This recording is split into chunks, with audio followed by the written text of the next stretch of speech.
Welcome to Partnering with Families.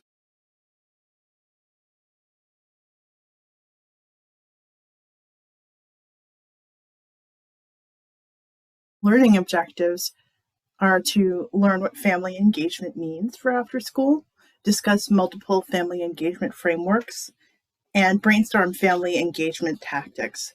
It's a way to get families involved and included in what's happening in your programming. So let's have a quick check-in. I'd like for you to take a moment, pause your video, and jot down some notes. You can do this in groups or alone, and maybe save it for discussion later if you're alone. Think about the following questions. What was your best parent relationship? So if you've been working in this field for a while, you've interacted with some parents, very likely. What relationships were best for you? Was it the ones where you knew that the parent was going to show up on time? Did you have good conversations? Were they supportive? What made the best parent relationship for you? What was your worst parent interaction? Thing that maybe you still cringe a little about when you think about it. The nightmare where somebody came in very angry and screamed at the top of their lungs. I don't know. Or somebody who just ignored the directions, or I don't know. What else has gone on for you? What does engaging families mean in your program? So is that, we send a note home sometimes, or that they have to have their permission slip set? Or does that mean that they come and participate in the program? Do you have weekend program offerings? What does it look like for you in your program? Or do you not know? Is that something that you need to go and ask about? Is that something that happens in your program? And last but not least, what role do you serve in your community? Just sort of on a surface level, what is it that you do as an organization in your community? Do you serve a purpose? Is there something here that's important in your work that you do? I have to imagine there is, since you exist. So take a few moments, chat with your group, or write some notes down with yourself. So going deeper, describe your after-school landscape. So what does your program look like overall, and where does it exist? So what does that mean? Well, who are your families?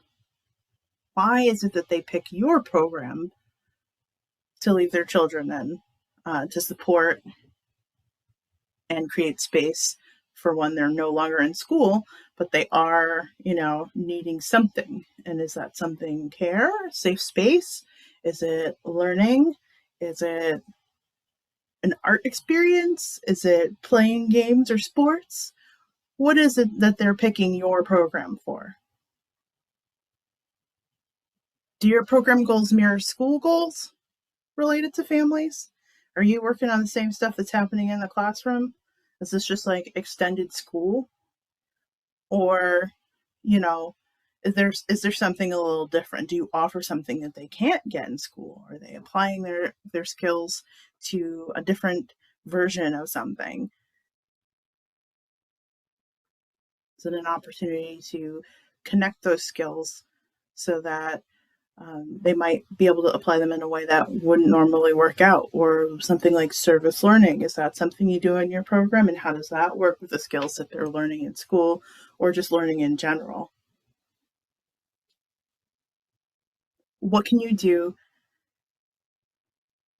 already? What do you do already to complement and enhance family engagement in this program and school? So what is it that you're working on that makes school better? Are you adding something? Are you supporting? Are you building connections? Are you something completely different? Do you have just a different relationship with the young person? There should be opportunities out there that you are able to leverage that they can't have in school. And what is that as a partner in programming? Do you have more time individually with your students? Do you have a different space? Are you permitted to do things that are, couldn't be done because there's requirements to learn certain things or take tests?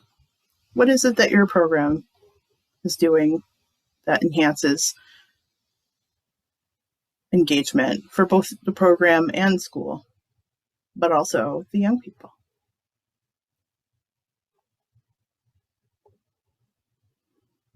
Why do we care about family engagement after school or in camp and out of school time?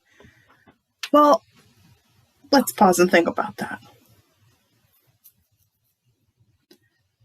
Family engagement has been shown to build up higher test scores, increases attendance, further academic skills, and improve social skills and peer relationships. So kids academically do better when their families are engaged.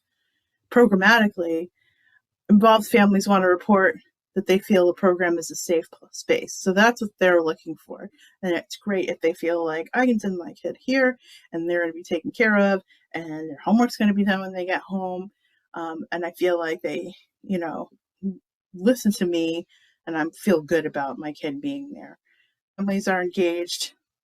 They feel empowered. They're able to say like, well, I can talk to the staff here and they hear me and I can be sure that my kid is getting the best experience because I have input and they feel like they're in control. This is their child. So they're putting their trust in you and it feels good when they know that if you're like, hey, that's not working for us, that you'll do something about it. And family connectivity. So families feel supported and form relationships with other families.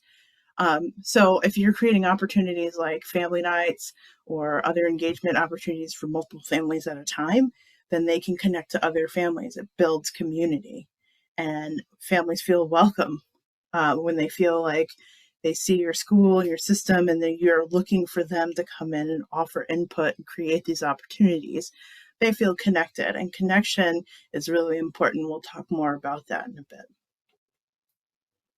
So involving families. How do you do that? Well, families want to feel welcome and comfortable. I mean, those young people that they're raising, they want to feel like they're welcome too. They don't want to be like, can you get out? That's not comfortable and nobody wants that. Families want to feel respected. So they don't want to feel like they're being talked down to by the staff or that their input is not important or heard. They want to feel like they're welcome. They want to be able to, bring their kids and walk away and feel good about that. So making those spaces so they feel safe and respected as well. Families want to be talked to about their child's day. So they've spent 6 hours or more at camp with you, or they've spent 2 hours at the end of the day. And if you see them, the kid first before they get to go home, they're kind of coming to you to decompress. And so you get that information, or if they're at camp, they're having a full experience all day long. Families want to know what's going on. If they're struggling, if they're doing very well, if you see some potential or something. So make space for that. And that you don't make any assumptions. Nobody wants to go to a place and leave their child with people who are judging them or assuming that they won't show up for this or that they can't afford to participate in this trip. They're looking for people who are open to who they are and who their child is and hearing from them so that they can have a positive experience, and they're trusting you to offer a positive experience. So make sure that you don't jump to conclusions or make assumptions about what families can or can't do. They can communicate and say, no, but I would prefer to do this, or I'm not able to, but here's a way that we can connect, we can talk. So our first framework is Keys to Successful School Family Community Partnerships, Epstein's 6 types of involvement. And this has been around since the 90s, and it's information geared towards what families can do to be involved in schools and community partnerships, or what schools and communities can do to get families involved in those partnerships, if you think of it sort of as like a triad, at which point. So parenting. All of these groups are working towards helping to rear children and helping families to learn about skills, helping to help them understand what's going on developmentally, helping the school understand what's going on developmentally, or learning from families, or schools about what's going on for their child at this time. Communicating. So, make sure that there's effective communication. Work with families to make sure that they get notices, to make sure that they understand how things are going to work, what's coming up, what's going on in the community. Volunteering. So improving recruitment for volunteer events, getting people to participate in events, reasons to come in and support programs happening. Is there a play? Is your program supporting games or teams or whatever's happening, and what's happening at school programs, or ways to involve families in these activities as well. Learning at home. So involving families and their children in learning activities at home. So sometimes that's something you send home as an activity. If you've done something cool, tell your kids to go home and talk to mom and dad about what that is. Curriculum tied in things, working with what's happening at school and building on that, and then bringing that home for mom and dad to help supplement that. Decision making. So include families in decisions, governance of your organization. That could be PTO at school. That could be the board of your program. That could be a parent advisory committee if you want to invite that in, help them organize and support your organization and program in that way.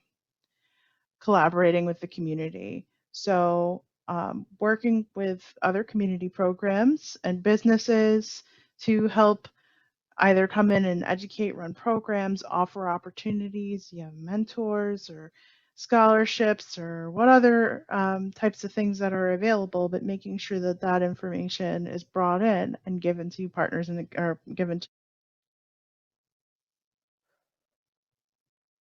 Okay.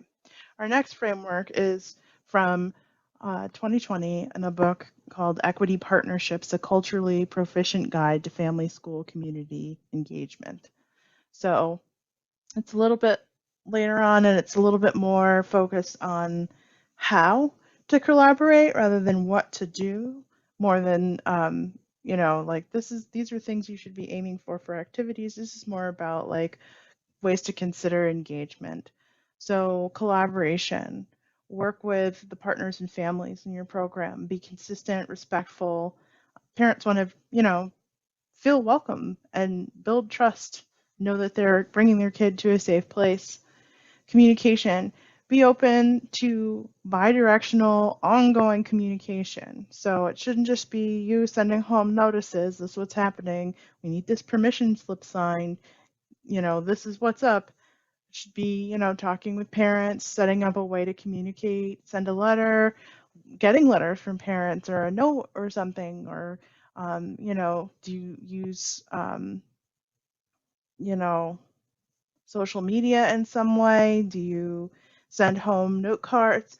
Whatever it is, finding a way to connect with your parents, but also like other community members. Do you have a sponsor in your program? Are they sending home like, I don't know, event flyers? Are there ways that that you might be able to help support other events happening in the community because they might appeal to the families that are involved in your program? Is there a learning opportunity for parents? Maybe it's not directly for the kids, but that a lot of your families are interested in learning about this sort of thing, and you're able to pass that on and share it with the families. Maybe there's something about,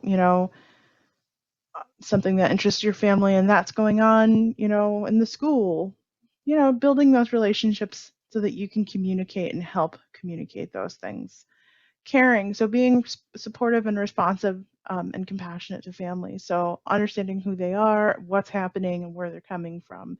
If you have a family that is having a hard time, being able to be supportive of that and understanding. So if it's like somebody's showing up late, being able to accommodate that.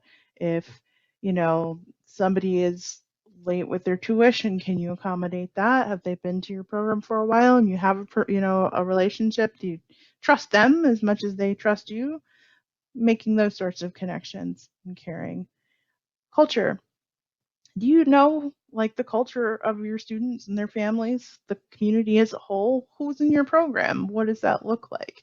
It's very different when you think about, like, being from very affluent community and the parents are, very clear and directive about things and they have expectations about what it should look like. These are the roles, and I need to be able to come in at 2 because I'm going to be late for this, versus like, a different community where maybe you don't get to see the parents a lot because they're working, 3 jobs.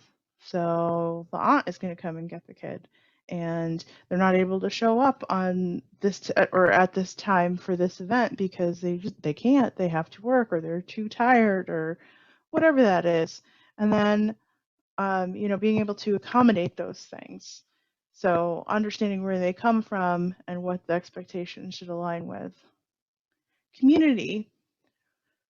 Who is in your community? Along with that culture, who and what makes up your community? And how is that reflected in the kids' lives? So, communities are sort of like little ecosystems where everything feeds into everything.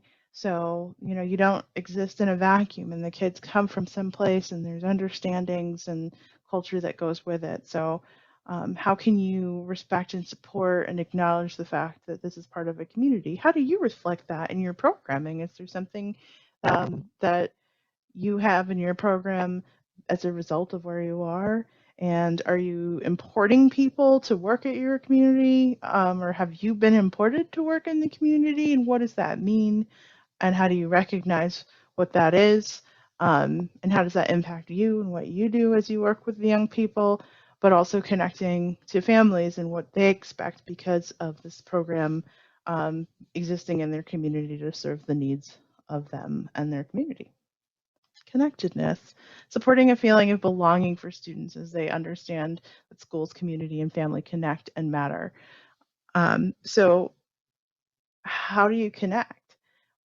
Everything is connected, as I just mentioned, and building partnerships to help build those connections and helping young people understand that it's all connected.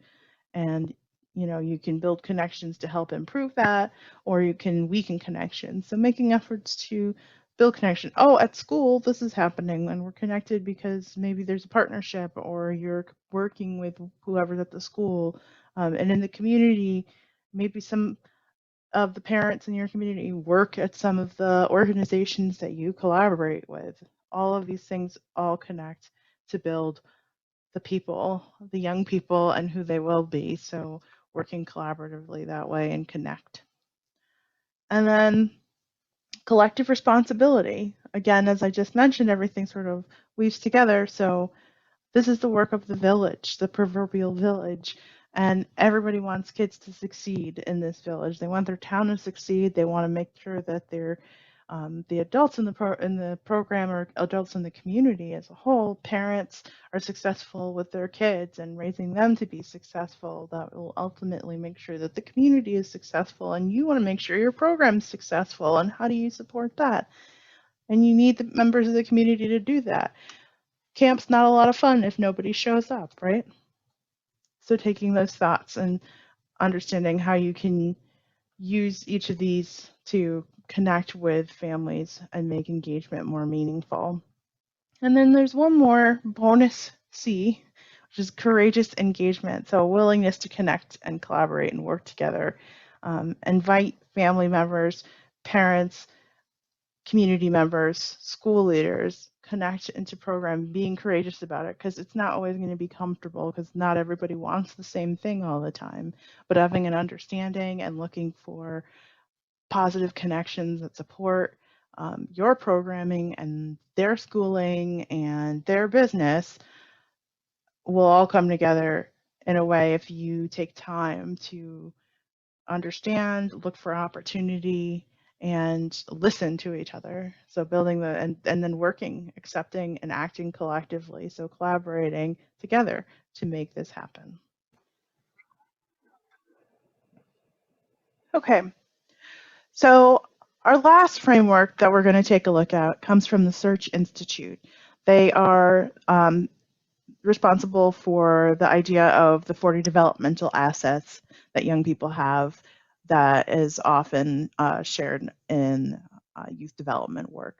And that makes a lot of sense when you work with young people and developing the skills that they need and supporting them. But how do they get those skills? Moving towards the developmental relationships framework that has come out more recently from Search is really important here as we talk about families and how do you engage families. So we're going to take a look at these developmental relationships frameworks first, and then we'll move into what you can work on to build relationships and how that really impacts family engagement. Here we have the 6 keys, the 7 C's in Search Institute. Here at the top is Keep Connected, which is the Search Institute site directed specifically at families and the organizations that support them with resources to help work with young people through that dynamic.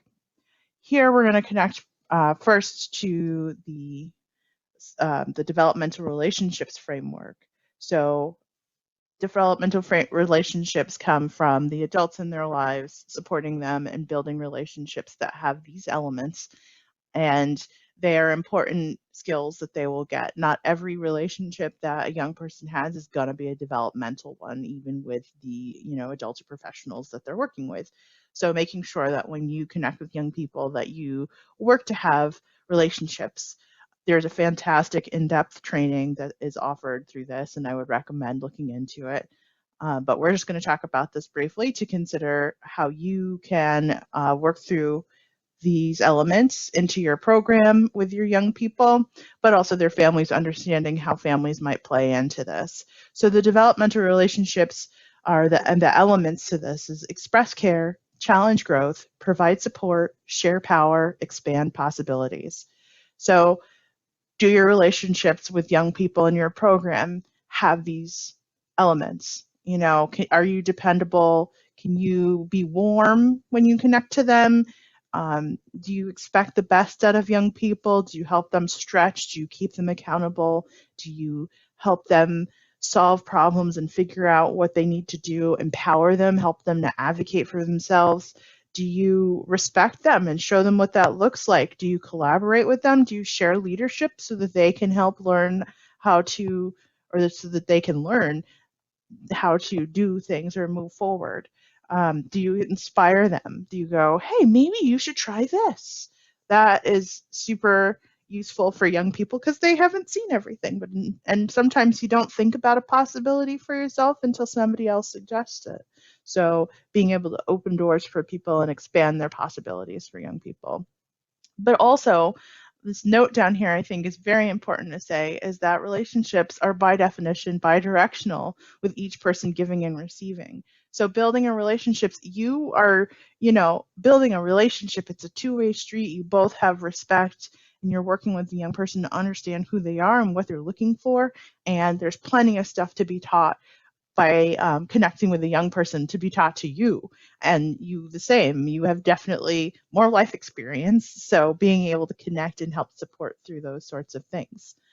So this framework is really helpful to look at in like, what are we doing to connect, but also understanding where these relationships might exist for the young person from other people. So research has actually shown that these aren't necessarily, just for parents or just for youth workers or, just for doctors or whatever the profession that is interacting with a young person. And so there's multiple ways that you can do this because nobody knows everything. And again, back to the idea of the village, everybody has a role in this. And so parents might be, very high on expressing care and providing support, but maybe they're not as good as sharing power. And so in your organization, do you provide a lot of opportunities for that? So connecting to learn more about these things with young people. Something else I'm going to bring up, I've posted it here. It's also on the Keep Connected website for you to take a look as you learn more on a more organizational level.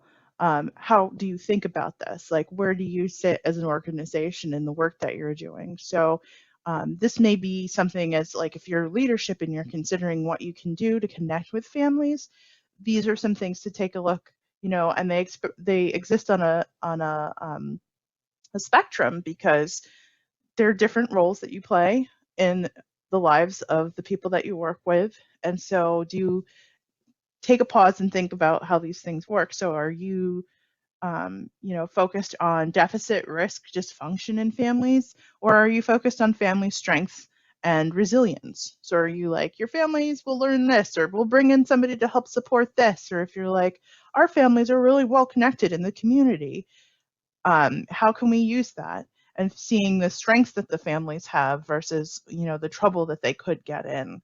And it depends on your function as an organization and what kind of work that you do and the kind of support that you'd be looking for, and understanding exactly where you fall on that, because then you can make adjustments to move towards something or away from it, or building connections. So we talked about building connections in the community, and that doesn't just mean your families, but also the general community as a whole. And is there a way that, like, if you're like, we just don't do that here, however, you might want to talk to this place because they handle that. So the more connection you build. So it's important to build connection with the families that show up to your program, but it's also important to build connection, with the community in general. You can't exist in a vacuum. Also considering stuff like, how you recruit families. Who are you looking for? Are you looking to build relationships instead? So where do you fall on that spectrum? Talking about, stuff like building parenting skills, or deepening family relationships. Are you working to help support families? Is that part of what you do? Or is that one of those things where you're like, you know what? That's not what we do. We talk about, sports. We're a sports camp. This is just how we work. And so if you see stuff like this, or you hear something from a kid and you can talk to the parents, you can maybe refer them to an organization that does more, but having those connections.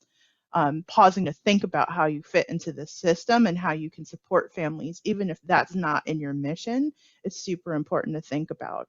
So these are some, factors to consider, and I strongly encourage you to pause and take a look at this sheet.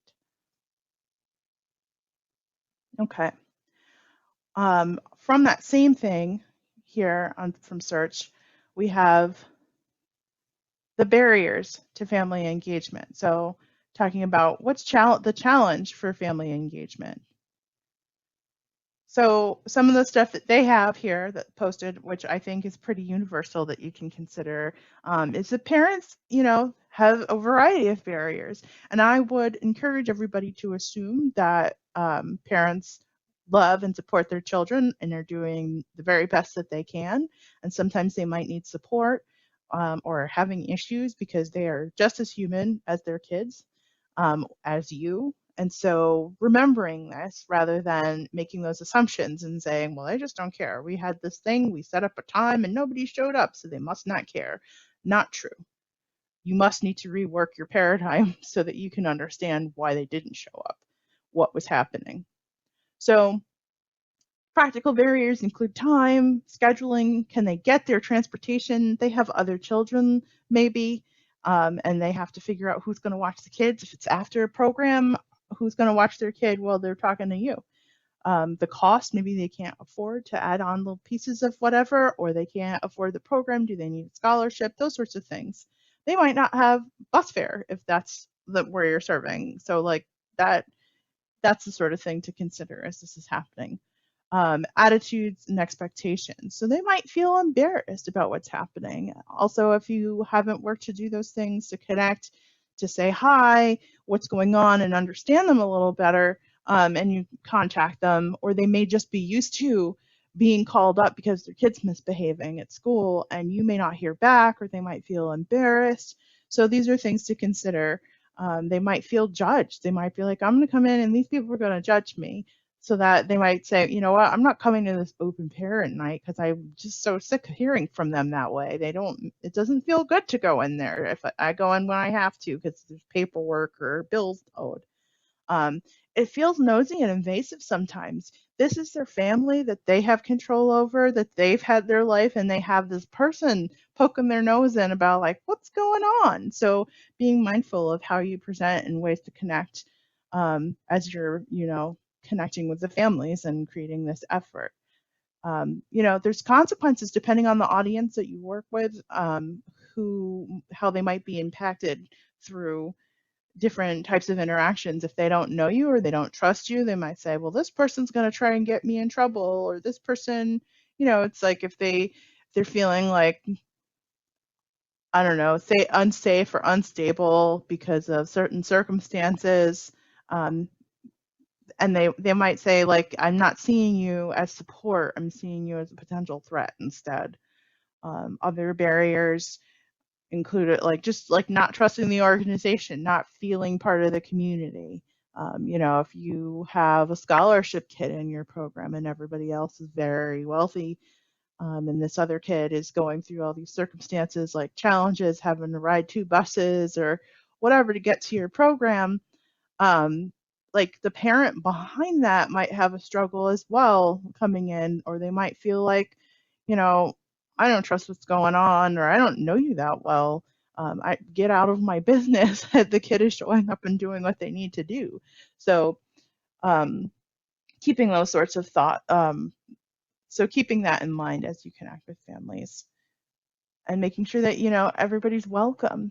Families want to feel welcome, and if you don't make them feel welcome and they feel like only this type of person is welcome, this is something that will definitely keep families hesitant from showing up. It's just like anything, any social experience. If you don't feel like you belong, then you're definitely less likely to show up or interact.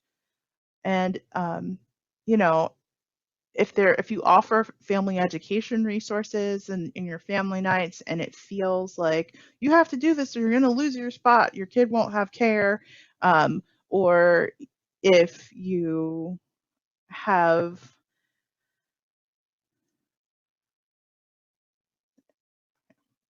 then you might not get to see a parent after that, or they might feel less inclined to come in, even if you're just having like family dinner at your program center, or coming in for the play or something less punitive feeling.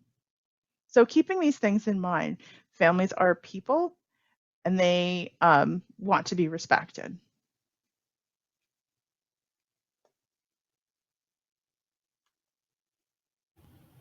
Now that we've talked about those frameworks, let's take a moment and brainstorm. So how do we interact with families? What are we doing to improve or deepen relationships?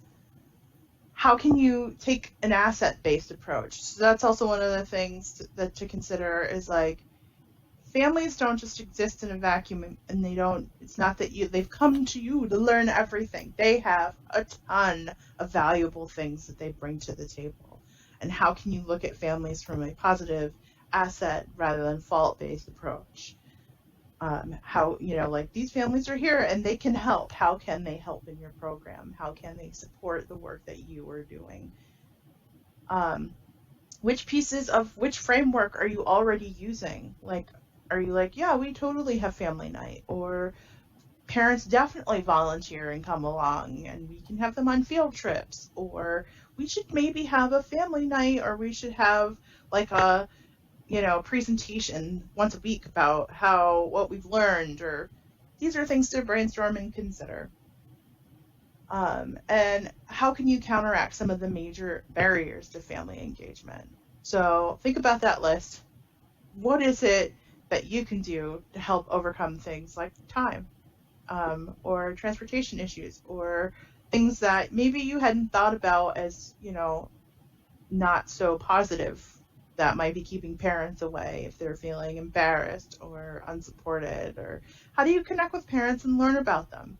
How are you going to connect and say like, this is how are you going to learn about what they need? How will you connect and get that information? And I understand generally your program is not about the family, it's about the kids. You're trying to provide services for young people. That's where your study is. But also a barrier that's super important is that, parents can be scary. If you are, a camp counselor and you're just trying to do your job and your life and you're like, we did this program and we did this activity, and then all of a sudden this mom came in and screamed at me because this kid got his shoes dirty. This happens sometimes. And having a conversation and learning from that conversation. What are some things that you can do?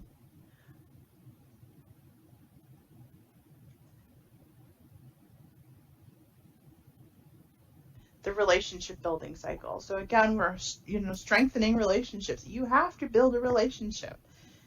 You don't have to, but it will help you so much if you build a relationship. So building relationships with family is cyclical. If they feel welcome, they're going to see, okay, this is a safe space. They feel like their kid feels welcome. They're going to say, this is a safe space. They want to feel involved.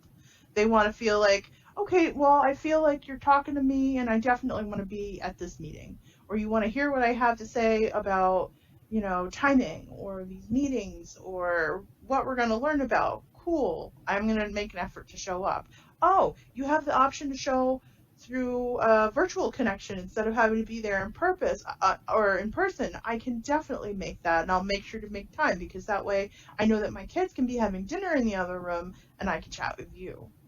Those sorts of things, and then supporting them so that they feel empowered. Just like the kids, you want your kids to feel supported and empowered, and you want their families to feel supported and empowered. However, remember that relationships are two-way streets, so it's not like you're giving up your power. Parents come in and dictate what they want, and you have to do this.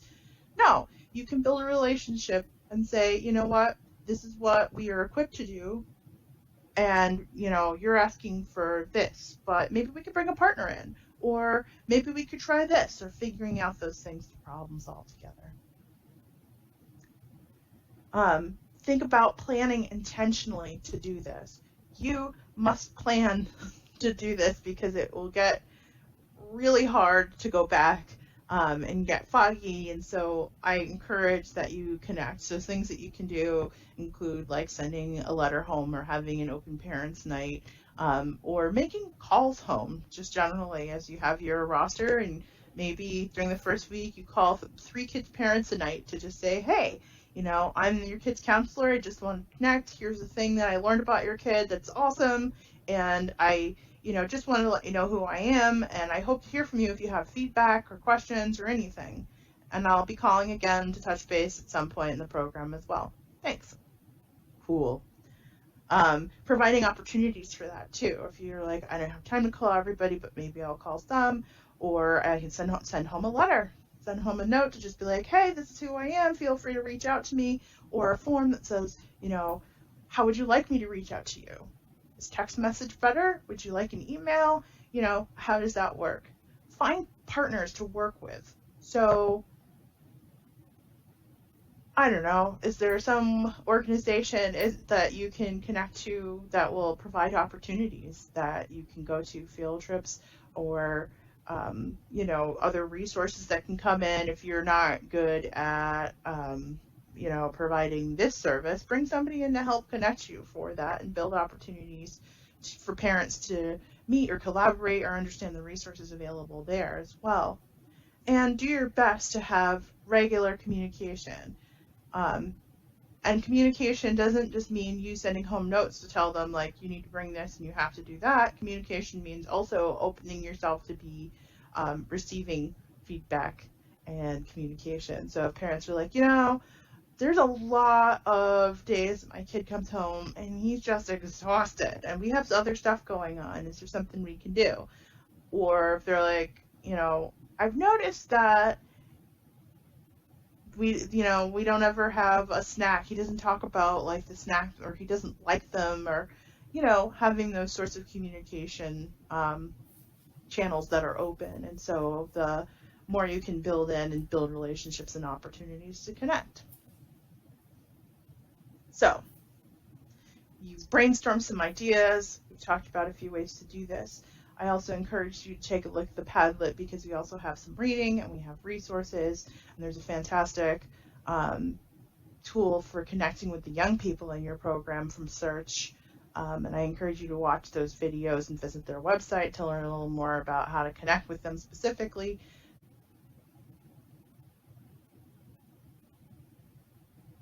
All right, creating your family engagement plan. So we've taken some time to review our brainstorm and talk about a few ways that you can connect and engage families in your program. I also encourage you to take a look at the Padlet resources that we've put together for you. There are more reading and some videos from the Search Institute I encourage you to take a look at to talk about connecting to the young people so that you can figure out the best way to connect them to the community as a whole and opportunities and build those pieces in. And then thinking about, as a whole and all of the frameworks, how can you build parent engagement into your program? And if you're new at this, don't expect to do it all at once. Maybe just work on, I'm going to say hello to all the parents and I'm going to send home notes, progress notes, throughout camp. If they're there at your camp for 6 weeks, maybe there's a 1 week, 3 week, 6 week note. And, or maybe there's I'm going to talk to each parent at pickup once a week. I'll make sure that I have a brief conversation to see and offer engagement. It could be if you are, a more senior level, we're going to come up with a plan and I'm going to organize family engagement night and we'll have a movie night, or we'll all have a Friday campfire together. Some way to bring that in. Or if you have parents who've been around and you've known them for a while, inviting them in as an advisory role. I think this works, or I don't know if this works, or depending on the kind of work that they have done. There are ways that families can help you out, and they're often excited to do so if they're able to. Also considering, depending who your audience is there a way that you can shift something to make that better? A family night is a barrier. If you're parents, we want parents to come in to talk to them and get a chance to have a conversation about their needs. Well, if you know that your parents work 3 jobs or have all of these things, when's the best time to do that? If you serve dinner, you might get more attendance because you're meeting their need as well. If you serve dinner and you have your staff there to help watch the younger kids and the parents can chat as that's happening, even better. So that's an opportunity to do that. Or if you could do it virtually, there's been a shift towards virtual, a lot of things, but saving that's a helpful, if parents don't have to actually go anywhere or find a sitter, just connecting, or offering that you have virtual office hours. So if you want, from this time to this time, I'm going to be available. You can check in and give me a call on Zoom to chat about whatever you would like for what's been happening in the program. Just also remember to make your first interaction a positive one if you can at all. So the sooner that you connect with the parent and introduce yourself, the less likely that you might have to make that awkward phone call where you get a parent who's had a long day and then they're maybe not the parent who's always picking up the kid, or maybe they don't ever pick up the kid because they work long hours, and it's the neighbor who helps pick them up or somebody else, and then you call them up to say little Johnny got into a fight today. They're probably going to be upset about that. And it might have nothing to do with the fact that they don't know you or that they don't necessarily understand why or what has happened. But think about that. When a parent gets a call like that, it's maybe a little embarrassing. My kid is misbehaving. What happened? You're scared because what happened? Did he get hurt? Did he hurt the other kid? What's going on? So you've got all these feelings bubbling up for them. And then, you've got this person calling to just be yeah, so they can't come to camp tomorrow. So then you've added on the fact that, what? They can't come to camp. I've paid for this, but also I have nowhere to have, I have to have my kid in camp because I have to be at work. And they start to boil into this panic. And if you have, more of a relationship when you call, they're not necessarily thinking you're calling to attack. There are instances where you call a parent and they might not call back because they've gotten so much negative feedback before. So making sure that you are looking to build positive connections so they don't dread when they hear the phone ring. They know that okay, this person sees my kid as a full individual and not just the bad kid that's causing trouble. You never want that to be the case. A lot of times just to call up and say something nice is helpful, because then they don't become, conditioned to know that if you're calling, it's something bad. And then, because also, criticism of their child feels like criticism of them on some level as well. I mean, think about that. If you're at home and somebody calls up and they're like, your kid was not behaving and we need to make sure that he's not at camp tomorrow, like, that could feel so much of an attack. Like, you're calling up and my kid, and how embarrassing, but also like enraging. Why didn't you talk to me before this? Did you see this coming? How can I protect them? I'm trusting you to protect them. What's going on? So all of those feelings are swirling inside, and that might result in an outburst, or maybe being less polite than they might normally be. And then you've triggered perhaps a upset, which could turn into a whole bunch of other things. So a lot of times, if you call a parent, be ready for a reaction. Many parents are great at hearing stuff and they're good at that, but oftentimes you can also get a reaction. So necessarily not a personal event, and keep that in mind. So being open to that sort of stuff. So work towards having a positive interaction first. And be sure that, ideas are not one time. So if you're like, one time we're going to do this, or I'll talk to this parent once, and then you don't talk to them again until the end of camp to say goodbye, or you forgot this in your cubby. Don't do that. Work to build those interactions and make sure that you have efforts that are sustainable. So if you're like, oh, I'm going to talk to my parents and I'm doing it as regularly as possible, maybe don't shoot for every day if you don't have time for that. It might also be frustrating for a parent if you call them every day. But I don't know, depending on different services or tech services that you're able to use, and if you have partnered with a school that uses the same thing and they're used to it, there might be other circumstances, or if there's a weekly report, considering the best way to do that and the level of contact that you need to have. But I would start light, but very intentional. So thank you for taking the time to listen to this training on family engagement, and I wish you best of luck on creating your family engagement plan. Remember, families are very important in the development of the young people that you are serving, and bringing them in helps create a better experience for everyone.